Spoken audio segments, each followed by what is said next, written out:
Basement में विक्रम और मोहिनी का मुद्दा अधूरा रह गया, पर ऊपर छठी मंजिल पर एक और आत्मा अर्जुन का इंतजार कर रही थी।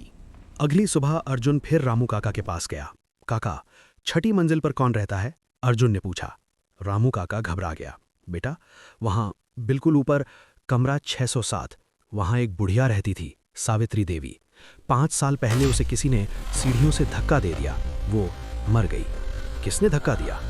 कोई नहीं जानता, पर लोग कहते हैं वो अब भी अपने हत्यारे को ढूंढ रही है, और जो भी छठी मंजिल पर जाता है वो वापस बिल्कुल बदल कर आता है।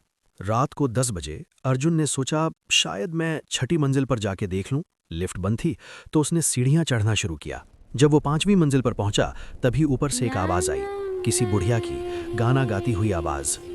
नन्हा मुन्हा राही हूं, देश का सिपाही हूं। अर्जुन रुक गया। ये गाना बहुत पुराना था।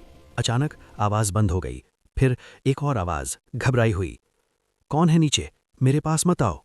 अर्जुन हिम्मत करके ऊपर चढ़ा। छठी मंजिल बहुत सुनसान थी। सिर्फ एक कमरा, 607।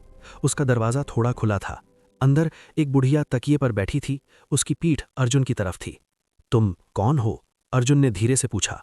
बुढ़िया घूमी। उसका चेहरा डरावना नहीं था, बल्कि बहुत दुखी था, आंखों में डर। मैं सावित्री हूं। तुम मुझे मारने आए हो, जैसे उसने मारा था? बुढ़िया कांपते हुए बोली। नहीं, मैं तुम्हें मारने नहीं आया, अर्जुन ने हाथ आगे बढ़ाते हुए कहा। मैं तुम्हारी मदद करना चाहता हूं। सावित्री देवी की आंखें भर आईं। मदद? 5 साल मैं यहां अकेली हूं, डर के मारे कमरे से बाहर नहीं निकल पाती, क्योंकि वो अभी भी इमारत में है। कौन? अर्जुन ने पूछा। जो मुझे मारा, मेरा अपना भतीजा राजेश। उसे मेरी जायदाद चाहिए थी। उसने मुझे सीढ़ियों से धक्का दे दिया। तभी बाहर से सीढ़ियों पर किसी के चलने की आवाज आई। सावित्री देवी डर गईं। वो आ रहा है, वो हर रात आता है मुझे डराने। अर्जुन दरवाजे की तरफ भागा। बाहर एक आदमी 40 साल का सीढ़ियां चढ़ रहा था। जब उसने अर्जुन को देखा वो रुक गया। तुम कौन हो? उसने पूछा। उसकी आंखें कुछ अजीब थीं। मैं यहाँ रहता हूँ। तुम कौन हो? अर्जुन ने जवाब दिया। मैं राजेश, सावित्री मौसी जी का भतीजा। मैं यहाँ उनकी याद में आता हूँ। पर राजेश की आंखें झूठ बोल रही थीं। अर्जुन ने कमरे की तरफ देखा। सावित्री देवी डर से कांप रही थी। राजेश, तुम यहाँ क्यों आते हो? अर्जुन ने सीधे पूछा।